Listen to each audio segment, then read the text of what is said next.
पावसाळ्यात किल्ल्यावर जाण्याची मजा काही वेगळीच असते, कारण सगळीकडे डोंगर हिरवगार दिसते. पण पावसाळ्यात संपल्यानंतर किंवा उन्हाळ्यात किंवा हिवाळ्यात जेव्हा ते गवत सुकून जाते तेव्हा पण एक वेगळीच मजा असते, कारण डोंगर हा सोन्यासारखा सजलेला असतो. बघा, आपला जो गड आहे तो पूर्ण सोन्यासारखा सजलेला आहे. जे गवत आहे ते पूर्णतः सोनेरी कलरचं झालं आहे.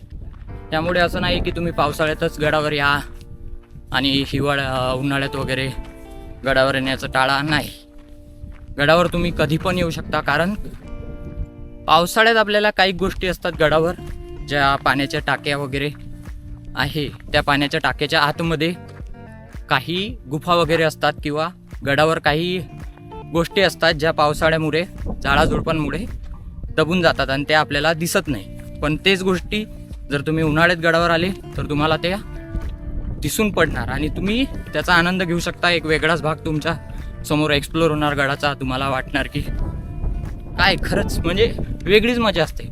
त्यामुळे उन्हाळ्यात पण किंवा हिवाळ्यात पण ट्रेक करा. माझ्या मते तरी मी तुम्हाला हेच सांगणार, कारण उन्हाळ्यात एक वेगळीच मजा असते गडावर जाण्याची आणि पावसाळ्यात तर एक वेगळीच मजा असते.